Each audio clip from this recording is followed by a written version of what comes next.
History repeat చేయాలన్న team India, history defeat చేయాలన్న team India. History ఎలా రిపీట్ చేసాం? కాన్సిక్యూటివ్ వరల్డ్ కప్స్ ఎవరైనా కొట్టారా T20 వరల్డ్ కప్స్లో అంటే అది టీమిండియాయే. అలా హిస్టరీ రిపీట్ చేసాం. అలాగే హిస్టరీని ఎలా డిఫీట్ చేసాం? హిస్టరీని ఎలా డిఫీట్ చేసామంటే 2023 వరల్డ్ కప్లో మనం ఇదే అహ్మదాబాద్ గ్రౌండ్లో ఓడిపోయాం. అండ్ 2026లో ఇదే అహ్మదాబాద్లో మనం వరల్డ్ కప్ గెలిచాం. అలాగే 2023 వరల్డ్ కప్ నుంచి ఇప్పుడు వరకు జరిగిన వరల్డ్ కప్ మ్యాచ్లు ఈ మ్యాచ్తో కలిపి 33. ఆ 33వ మ్యాచ్ కాసేపు పక్కన పెడితే ఈ మ్యాచ్ జరగకముందు 32 మ్యాచ్లు ఆడితే 30 గెలిచి 2 ఓడిపోయాం. ఆ 2 ఓడిపోయింది కూడా అహ్మదాబాద్ గ్రౌండ్లోనే. అలాంటి అహ్మదాబాద్ గ్రౌండ్లో మనము గెలిచాం. అదే హిస్టరీని డిఫీట్ చేయాలని కూడా మనమే. అండ్ ఇంకొక నెగిటివ్ రికార్డ్ ఏముందిరా అంటే T20 వరల్డ్ కప్స్లో న్యూజిలాండ్తో 3 మ్యాచ్లు ఆడితే ఇప్పుడు వరకు 3 ఓడిపోయాం. అలాంటిది ఇవాళ గెలిచాం. సో హిస్టరీ రిపీట్ చేయాలన్నా మనమే, హిస్టరీ డిఫీట్ చేయాలన్నా మనమే. అండ్ కరెక్ట్గా చెప్పాలంటే the greatest of all times in white ball cricket is team India. The records are evident. ఇవాళ ఎన్ని రికార్డులు బ్రేక్ అయ్యి, ఎన్ని రికార్డులు క్రియేట్ అయ్యాయంటే ఒక చాట భారతం అంటూ ఉంటుంది. కానీ నాకు తెలిసిన records consecutive 2 T20 world cups ఏ టీము కొట్టలేదు, అది టీమిండియా కొట్టింది, record number 1. 3 T20 world cups కొట్టింది కూడా టీమిండియా, అది రికార్డ్ నెంబర్ 2. అండ్ 4 సార్లు వరుసగా 4 ఐసీసీ ఈవెంట్స్లో ఫైనల్కి వచ్చింది కూడా టీమిండియా. 2023 50 ఓవర్స్ వరల్డ్ కప్ ఫైనల్స్కి వచ్చాం. తర్వాత 2024 T20 విన్నర్ మనం ఫైనల్స్కి వచ్చాం. అండ్ 2025 ఛాంపియన్స్ ట్రోఫీ గెలిచింది మనమే. అండ్ 2026. సో 4 వరుసగా 4 కాన్సిక్యూటివ్ ఐసీసీ ఈవెంట్స్లో ఫైనల్స్కి వచ్చిన కంట్రీ ఏమైనా ఉందని టీమిండియా ఇప్పుడు వచ్చి ఎవరు అది అచీవ్ చేయలేదు. అలాగే 2024లో మనము T20 వరల్డ్ కప్ గెలిచాం. తర్వాత 2025లో ఛాంపియన్స్ ట్రోఫీ, తర్వాత ఉమెన్స్ T20 వరల్డ్ కప్, తర్వాత అండర్-19 వరల్డ్ కప్. అండ్ ఇప్పుడు ఇది 5 వరల్డ్ కప్లు గెలిచాం in a span of 2 years. So that's why we can call it yes, చెప్పండి, గ్రేటెస్ట్ ఆఫ్ ఆల్ టైమ్స్ కదా. ప్రతి కంట్రీకి, ప్రతి టీంకి ఒక బ్యూటిఫుల్ ఇయర్స్ రన్ అవుతాయి. 1975, 79 ఆ టైంలో ద గోట్స్ ఎవరైనా ఉన్నారు గ్రేటెస్ట్ ఆఫ్ ఆల్ టైమ్ ఎవరంటే వెస్టిండీస్. తర్వాత 1999, 2003, 2027 ఆ ఫేజ్లో వరుసగా 3 వరల్డ్ కప్లు 50 ఓవర్స్ వరల్డ్ కప్ గెలిచింది ఆస్ట్రేలియా. ఆ టైంలో గ్రేటెస్ట్ ఆఫ్ ఆల్ టైమ్స్ ఎవరు అంటే ఆస్ట్రేలియా. ఇప్పుడు లాస్ట్ 3 years నుంచి గ్రేటెస్ట్ ఆఫ్ ఆల్ టైమ్స్ ఎవరా ఉంది అంటే అది టీమిండియా. అందుకే టీమిండియా T20లో నెంబర్ 1 ఉంది. మీరు అనుకోవచ్చు number 1 ICC T20 player Abhishek Sharma ఫామ్లో లేడు.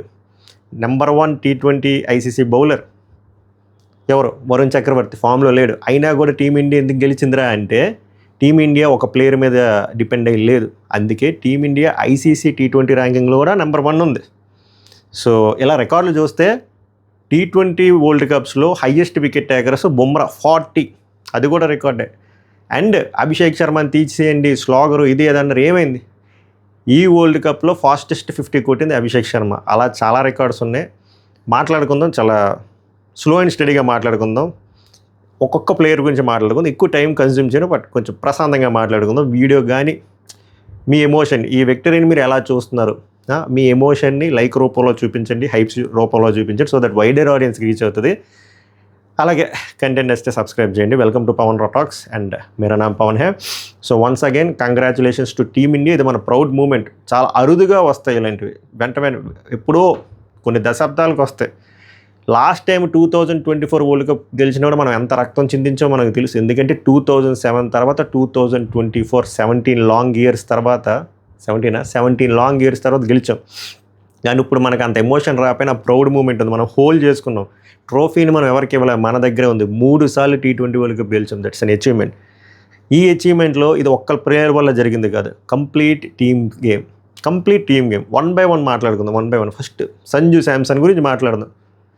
సంజు శాంసన్ని అసలు స్క్వాడ్లోనే తీసుకొద్దన్నారు. తీసుకున్న తర్వాత ఆడించొద్దన్నారు.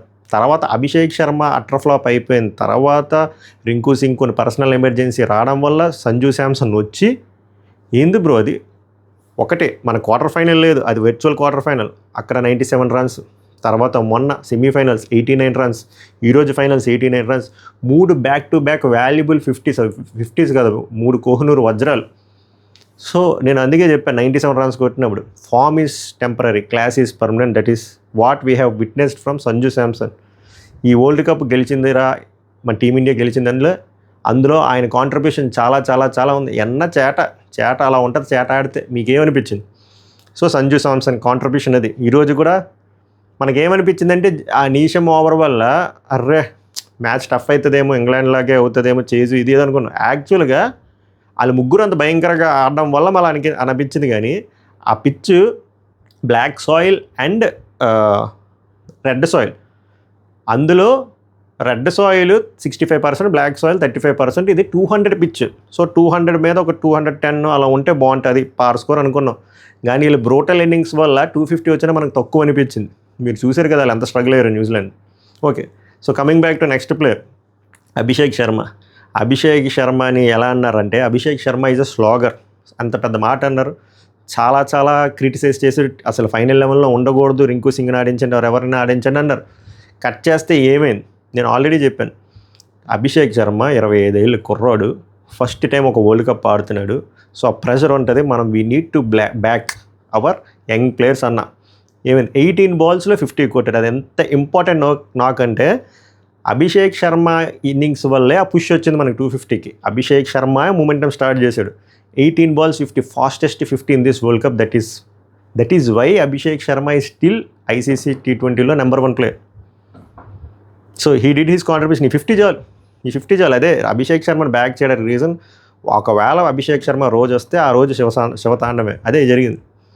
నెక్స్ట్ ఇషాన్ కిషన్ అసలు అనుకోకుండా ఈ సిరీస్ కంటే ముందు 2 సిరీసుల ముందు వచ్చి అద్భుతమైన నాకులాడి కన్సిస్టెంట్గా ఆడుకొని స్క్వాడ్లోకి వచ్చాడు. నెంబర్ 3rd పొజిషన్లోకి వచ్చాడు, ఓపెనర్కి వచ్చాడు, 3rd పొజిషన్లోకి వచ్చి ఏ పొజిషన్లోకి ఉన్నా ఫ్లెక్సిబుల్గా ఉన్నాడు. 3 బ్యూటిఫుల్ నాక్స్ ఆడాడు. ఎక్స్ట్రాడినరీ ఫీలింగ్ చేశాడు. ఈరోజు 3 క్యాచ్లు పెట్టాడు. బిలీవ్ మీ, అసలు మర్చిపోతున్నారు చాలామంది ఆయన వికెట్ కీపర్ గ్రౌండ్ ఫీల్డింగ్ అలా చేయడం నెక్స్ట్ లెవెల్ అసలు. అండ్ ఈ రోజు innings one of the brutal innings finale రోజు. So we need to appreciate that. So వీళ్ళు ముగ్గురు కాంట్రిబ్యూషన్ ఎలా ఉంది అసలు. ప్రతి మ్యాచ్లో ఎవరో ఒకరు ఆడారు. మనకి ఈసారి అంత ఈజీగా వరల్డ్ కప్ రాలేదు. 2023 వరల్డ్ కప్ ఫినాలే తప్ప అన్నీ గెలిచాం. 2024 T20 వరల్డ్ కప్లో మనం అన్నీ గెలిచాం. ఛాంపియన్స్ ట్రోఫీలో మనం అన్నీ గెలిచాం.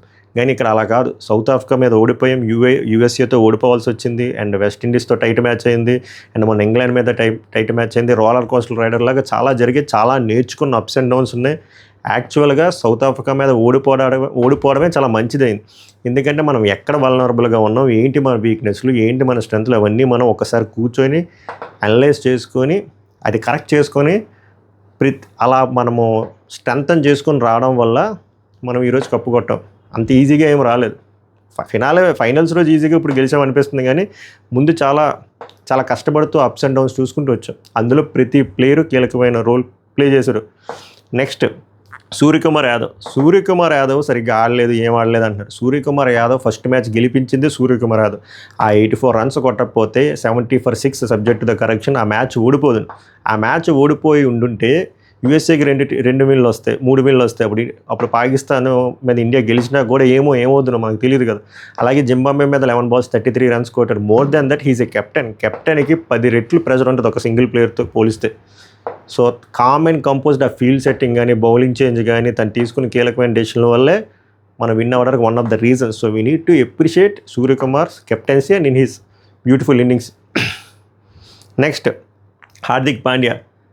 Present white ball especially T20 ఫార్మాట్లో one of the finest allrounder ఎవరు ఇన్ ద వరల్డ్ ఎవరైనా ఉన్నారా అంటే హార్దిక్ పాండ్యా. బ్యాటింగ్లో కానీ బౌలింగ్లోని 250s కొట్టాడు, సూపర్ స్పెల్ వేసాడు. ఎవడు మర్చిపోతాడు సెమీఫైనల్లోని ఆ 19th over 9 runs 1 wicket. చాలామంది బుమ్రా ఓవర్ కీలకం అంటారు. బుమ్రా ఓవర్తో పాటు పాండ్యా ఓవర్ కూడా కీలకం. ఈరోజు బ్యాటింగ్లో అంత సరిగ్గా ఆడలేకపోయినా బౌలింగ్లో ఎక్స్ట్రాడినరీ పర్ఫార్మెన్స్ ఇచ్చాడు. త్రూఅవుట్ వరల్డ్ కప్లో బౌలింగ్లో బాగా చేస్తూ వచ్చాడు, గ్రౌండ్ ఫీలింగ్ చేస్తూ వచ్చాడు, బ్యాటింగ్ ఆడుతూ వచ్చాడు. So he did his contribution. చాలా మంచి కాంట్రిబ్యూషన్ ఇచ్చాడు. ఇంకా Shivam Dube most under rated player in this world cup. ఈ వరల్డ్ కప్లో లాస్ట్గా వచ్చినా చాలా బాగా ఆడాడు. చాలాసార్లు 50s కూడా కన్వర్ట్ అవ్వలేకపోయినా కూడా తను స్ట్రైక్ రేట్ మినిమం 200-250 మెయింటైన్ చేసుకుంటూ వెళ్ళిపోయాడు. మనం ఈ మ్యాచ్ ఏమనుకున్నాం అంటే సరిపోదు 250 రావాలి అనుకుందాం, ఇంగ్లాండ్ మ్యాచ్లో అవుతుందేమో అని చెప్పి. అలాంటప్పుడు ఆ 250 వరకు తీసుకెళ్ళింది కూడా Shivam Dube. So we need to appreciate Shivam Dube's effort also. So ఇలాగా ఏ ప్లేయర్ని చూసినా ప్రతి ప్లేయర్ ఆడారు, ప్రతి బ్యాట్స్మెన్ ఆడారు. అండ్ బౌలింగ్లో బుమ్రా గురించి మాట్లాడుకోవడం లేదు. బుమ్రా గురించి ఒకటే చెప్తా, Bumrah is more precious than Kohinoor diamond మన దగ్గర దొబ్బేసి ఉండొచ్చు, కానీ బుమ్రా ఈజ్ ఇర్రీప్లేసబుల్. ఏ కంట్రీకి పోనీ ఇది పెద్ద స్టేట్మెంట్, కోహ్లీ లాంటి ప్లేయర్ రావచ్చు, లేకపోతే అభిషేక్ శర్మ లాంటి ప్లేయర్ రావచ్చు, రోహిత్ శర్మ లాంటి ప్లేయర్ రావచ్చు, ట్రావిస్ హెడ్ లాంటి ప్లేయర్ రావచ్చు, అలా అని రావచ్చు.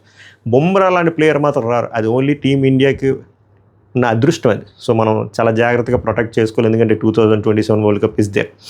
సో బుమ్రా గురించి ఇంకా ఒక మాట చెప్పాలంటే హీజ్ ఎ లిజెండ్, లిజెండ్ అంతే. అండ్ వరుణ్ చక్రవర్తిని విమర్శిస్తున్నాం కానీ ప్రతి మ్యాచ్ వికెట్లు తీశాడు.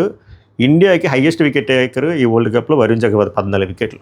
అఫ్కోర్స్ లాస్ట్ 2 మ్యాచెస్గా సరిగ్గా వేయలేదు, కానీ హైయెస్ట్ వికెట్ టేకర్స్ ముందు సూపర్ 8 మ్యాచెస్లో బ్యూటిఫుల్గా వేసాడు.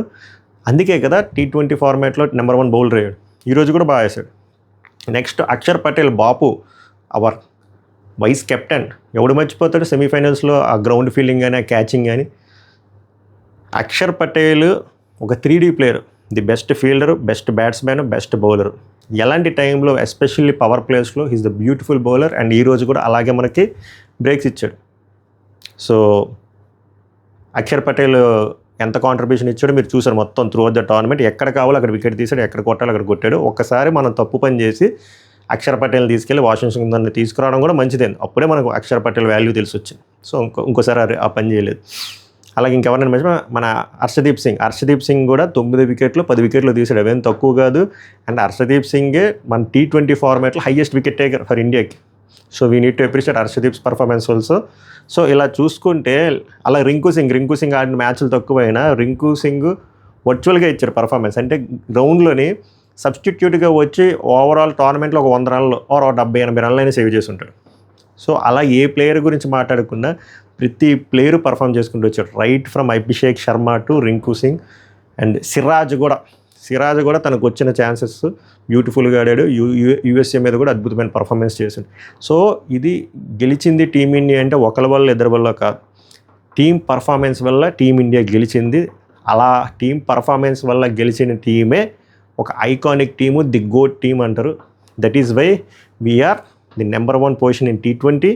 అండ్ T20 వరల్డ్ కప్లో హైయెస్ట్ ట్రోఫీస్ వచ్చింది కూడా అన్నదే.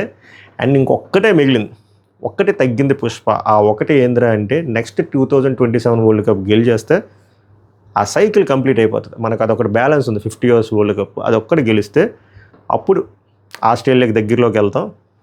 లెట్స్ హోప్ ఫర్, ఎందుకంటే మనం అన్ని డాట్లు కనెక్ట్ చేసుకుంటూ వచ్చాం. 2023 అదొక్కటే మిగిలింది. అహ్మదాబాద్ కూడా పోయింది. అహ్మదాబాద్ మీద కూడా మనకు సూపర్ స్టిషన్ ఉంది, అది కూడా మనం జరిపిస్తాం. మిగిలింది ఒకటే 50 years వరల్డ్ కప్ ఇచ్చి కొట్టి రోహిత్ శర్మకి, కోహ్లీకి ట్రిబ్యూట్ ఇద్దాం.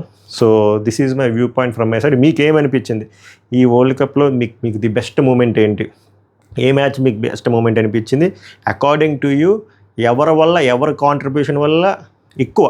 నేను చెప్పిన టీమ్ ఎఫర్ట్ ఎవరి కాంట్రిబ్యూషన్ ఎక్కువ ఇన్ కేస్ ఆఫ్ బ్యాటింగ్ కానీ, బౌలింగ్ కానీ, ఫీల్డింగ్ కానీ అనేది మీ విలువైన ఒపీనియన్ కామెంట్ చేయండి. నేను ఇంకా ప్రజెంటేషన్ ఇంకా చూడలేదు, వెళ్ళి చూడాలి. సో ఈరోజు ఎవరు అకార్డింగ్ టు యూ ఎవరికి మ్యాన్ ఆఫ్ ద మ్యాచ్ ఇస్తే బాగుంటుందో చెప్పండి.